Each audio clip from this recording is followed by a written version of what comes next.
जी हां दोस्तों, बड़ी खबर निकलकर सामने आ रही है। रमजान से पहले भारतीय बिजनेसमैन ने दिखाया बड़ा दिल। 900 भारतीयों को यूएई की जेल से छुड़ाने के लिए दान किया करोड़ों रुपए। दुनिया हैरान, आखिर कौन है नेक काम करने वाले ये मुस्लिम कारोबारी। वहीं अगली खबर में आपको बताएंगे, पश्चिमी देश जिस समस्या को हल नहीं कर पाए उसके लिए सऊदी अरब के दर पर पहुंची गुहार। जंग में बुरी तरह मार खाने वाले जैन सखी क्या चाहते हैं बिन सलमान से। इसी के साथ आपको बताएंगे, अपने ही देश को छोड़कर भागे 1 करोड़ लोग। यूक्रेन गाजा से बुरे हालात, गृह युद्ध में बर्बाद हुआ यह अफ्रीकी मुल्क। जानेंगे क्या है पूरी खबर, सब कुछ हम आपको विस्तार से बताएंगे, तो आप मेरे साथ इस वीडियो के आखिर तक बने रहिए। उससे पहले जैसे कि हमारा ऑफिशियल चैनल MW न्यूज इस वक्त बंद है, तो आप हमारे इस नए चैनल को सब्सक्राइब करके हमसे जुड़ जाएं। तो बिना टाइम लेते हुए बात करते हैं खबरों की। जी हां दोस्तों, संयुक्त अरब अमीरात में लाखों की संख्या में भारतीय रहते हैं। यहां की जेलों में भी कई भारतीय कैद हैं। ये कैदी कथित जासूसी, अवैध आवर्जन और अन्य कारणों से वर्षों से जेलों में बंद है। एक मुस्लिम भारतीय बिजनेसमैन ने यूएई की जेलों में बंद कैदियों को छुड़ाने का बीड़ा उठाया है। फिरोज मर्चेंट नाम के मशहूर कारोबारी ने रमजान के पाक महीने से पहले 900 लोगों को कैद से छुड़ाने के लिए 10 लाख दिरहम यानी 2.25 करोड़ रुपए का दान किया है। ये कारोबारी यूएई की जेलों में बंद उन कैदियों के लिए दान किया है जो गरीबी की वजह से कानूनी लड़ाई नहीं लड़ पा रहे हैं। इन कैदियों में अजमान से 495, फुजैरा से 170, दुबई से 121, उम्म अल कुवैन से 69 और रास अल खैमा से 28 कैदी शामिल है। उनके ऑफिस की ओर से बताया गया है कि ये रमजान से पहले विनम्रता, इंसानियत, माफी और दया भाव दिखाने का संदेश है। संयुक्त अरब अमीरात यूएई में कठोर कानूनों के चलते बड़ी संख्या में लोग जेलों में बंद है। कानूनी लड़ाई के लिए कई लोगों के पास रुपए नहीं रहते। मुफलिसी की वजह से वर्षों तक जेल के काले कोठरी में वक्त गुजारने को मजबूर है। ऐसे में इन गरीब लोगों के लिए फिरोज ने जो कदम उठाया है इसकी आज काफी चर्चा हो रही है। लेकिन ये भी सच है कि हमारे देश के मीडिया में इसे व्यापक रूप से दिखाया नहीं जा रहा है। पता नहीं इसके पीछे राज क्या हो सकता है, जबकि इसके इस नेक काम की आज हर भारतीय न्यूज चैनल में चर्चा होनी चाहिए थी। तो इसीलिए आपसे गुजारिश है कि आप इस वीडियो को शेयर कर दें ताकि ज्यादा से ज्यादा लोग इस बात को जान सके। दरअसल भारतीय मूल के फिरोज मर्चेंट जो दुबई में एक बड़े बिजनेसमैन है। फिरोज मर्चेंट भलाई के कामों और लोगों की मदद करने के लिए जाने जाते हैं। हालांकि ये पहली बार नहीं है जब उन्होंने कैदियों की रिहाई के लिए इतनी बड़ी रकम दान की है। इससे पहले भी वो सैकड़ों कैदियों को आजाद करवा चुके हैं। एक रिपोर्ट के मुताबिक फिरोज मर्चेंट ने 20,000 से भी अधिक कैदियों की रिहाई कराई है। इसके लिए उन्होंने अभी तक 56 करोड़ से अधिक दान दे चुके हैं। 66 साल की Firoz Merchant pure gold jewellers के मालिक है। प्योर गोल्ड ज्वेलर्स का पूरे मिडिल ईस्ट में 120 से अधिक स्टोर है। वो 2024 की शुरुआत से अब तक 900 कैदियों की रिहाई करा चुके हैं। फिरोज मर्चेंट ने कैदियों का कर्ज भी चुकाया और उन्हें घर लौटने के लिए हवाई किराया भी दिया।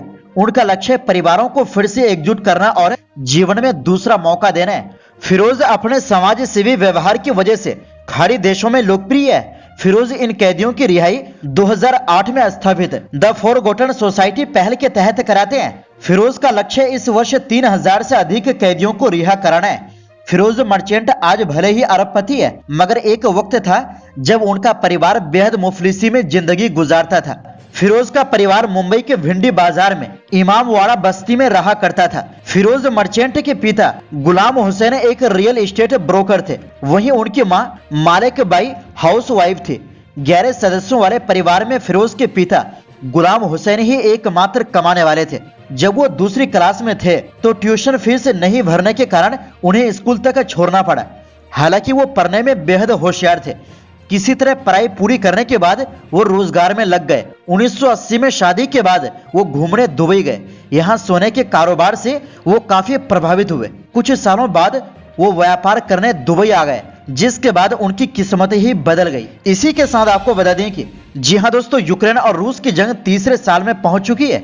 जंग की शुरुआत में लग रहा था कि कुछ ही दिनों में यह जंग रूस आसानी से जीत जाएगा, लेकिन ऐसा हुआ नहीं। यूक्रेन को विश्व की बड़ी ताकतों का साथ मिला और रूस जैसी बड़ी ताकत के सामने यूक्रेन 3 साल से लड़ रहा है। कई देश इस जंग को रोकने के लिए पहले ही कोशिश कर चुके हैं। कीव और मॉस्को की सीज फायर को लेकर कई चरणों में बातचीत भी हुई, लेकिन कोई नतीजा नहीं निकल पाया। अब यूक्रेन के राष्ट्रपति वोलोदिमीर ज़ेलेंस्की ने सऊदी क्राउन प्रिंस मोहम्मद बिन सलमान यानी MBS का रुख किया है। खबरों के मुताबिक ज़ेलेंस्की ने सीज फायर और जंगी कैदियों की रिहाई को लेकर सऊदी क्राउन प्रिंस मोहम्मद बिन सलमान MBS के साथ बातचीत की है। ज़ेलेंस्की की वेबसाइट पर जारी बयान में कहा गया है कि दोनों नेताओं ने संघर्ष को खत्म करने को लेकर चर्चा की है। साथ ही बताया कि सऊदी अरब नेतृत्व जंग का समाधान तलाशने में मदद कर सकता है। ज़ेलेंस्की ने मध्यस्थता कराने की MBS की भूमिका के लिए उनका धन्यवाद भी किया। ज़ेलेंस्की का यह दौरा ऐसे समय में हो रहा है जब कीव की सेना को पूर्वी यूक्रेन को धीरे धीरे पीछे धकेला जा रहा है। रूस अपने बड़ी सेना और आधुनिक हथियारों की वजह से जंग में लगातार बढ़त बना रहा है। यूरोपियन यूनियन और अमेरिका की मदद के बाद भी यूक्रेन की आर्मी रूस के सामने टिक नहीं रही है। जंग की शुरुआत से ही यूक्रेन को नाटो देशों से बड़ी उम्मीद थी, लेकिन अभी तक इन देशों ने रूस के खिलाफ अपने सैनिक जमीन पर नहीं उतारे हैं। हालांकि हाल ही में फ्रांस के राष्ट्रपति इमैनुअल मैक्रोन द्वारा यूक्रेनी रूसी संकट पर बुलाई गई मीटिंग में सैनिकों को यूक्रेन भेजने की बात उठाई थी, लेकिन इस पर अभी कोई फैसला नहीं लिया गया। यूक्रेनी सेना के प्रवक्ता ने बताया कि यूक्रेनी सेना ने मंगलवार रात भर की भीषण लड़ाई के बाद पूर्वी डोनेट्स्क के क्षेत्र के 2 और गांव से अपनी सेना वापस ले ली है। सवाल ये कि क्या सऊदी करा सकता है मध्यस्थता? दरअसल सऊदी अरब और रूस के बीच मजबूत और अच्छे रिश्ते रहे हैं। सऊदी ओपेक प्लस देशों की ऊर्जा नीतियों को लेकर रूस के साथ जुड़ा हुआ है। किंगडम की प्रेस एजेंसी के बयान में कहा गया है कि MBS ने यूक्रेनी रूसी संकट के निपटारे के मकसद से सभी अंतर्राष्ट्रीय प्रयासों के लिए सऊदी के समर्थन की पुष्टि की है। इस दौरे के बाद ज़ेलेंस्की ने एक्स पर लिखा कि कीव को रूसी आक्रमण को खत्म करने के लिए सऊदी अरब के समर्थन पर भरोसा है। हाल के सालों में सऊदी क्राउन प्रिंस ने ईरान हौथी के साथ शांति समझौते के साथ साथ दुनिया भर में अन्य संकटों में भी खुद को एक नेता के रूप में पेश किया है। यूक्रेन रूस जंग में अरब पड़ोसी देश सऊदी अरब, संयुक्त अरब अमीरात और कतर 2022 में जंग शुरू होने के बाद से कैदियों की अदला बदली में शामिल रहे हैं। इसी के साथ आपको बता दें कि जी हां दोस्तों, सूडान में पिछले साल अप्रैल में शुरू हुए गृह युद्ध के बाद से हालात इतने बिगड़ गए हैं कि लोग सूडान छोड़कर भागने को मजबूर है। BBC की रिपोर्ट के मुताबिक सूडान में हालात इतने खराब हो चुके हैं कि लगभग 1 करोड़ लोगों ने अपने घर छोड़ दिए। इनमें से करीब 5 लाख लोग भागकर मिस्र चले गए।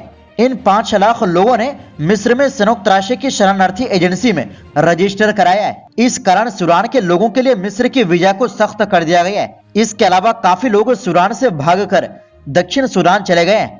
पलायन के शिकार हुए लोगों में से आधे बच्चे हैं। संयुक्त राष्ट्र के मुताबिक लगभग 5,60,000 लोगों ने दक्षिणी सूडान में शरण ली हुई है। एजेंसी का अनुमान है कि सूडान छोड़कर लगभग 1500 लोग हर दिन दक्षिण सूडान भागने को मजबूर है। कई लोग शिविरों में महीनों तक इंतजार कर रहे हैं, इस उम्मीद में कि वो किसी दिन घर लौटने में कामयाब हो पाएंगे। सूडान की स्थिति तब बदतर हो गई जब पिछले साल 15 अप्रैल को सेना और पैरामिलिट्री फोर्स में जंग छिड़ गई। ये संघर्ष सेना के कमांडर जनरल अब्दुल फतेह बुरहान और RSF के प्रमुख जनरल मोहम्मद हमदान डागलो के बीच हो रहा है। 2 अधिकारियों के आपसी मनमुटाव ने सूडान को बर्बाद कर दिया है। सूडान से ट्रकों में भरकर दर्जनों बुजुर्ग, महिलाएं और बच्चे दक्षिण सूडान की तरफ भाग रहे हैं। सूडान में लगभग 25 मिलियन लोगों को मानवीय सहायता की जरूरत है, जिनमें से 18 मिलियन लोग गंभीर भूख का सामना कर रहे हैं। संयुक्त राष्ट्र का अनुमान है कि पिछले साल अप्रैल में युद्ध छिड़ने के बाद से सूडान में लगभग 14,000 लोग मारे गए।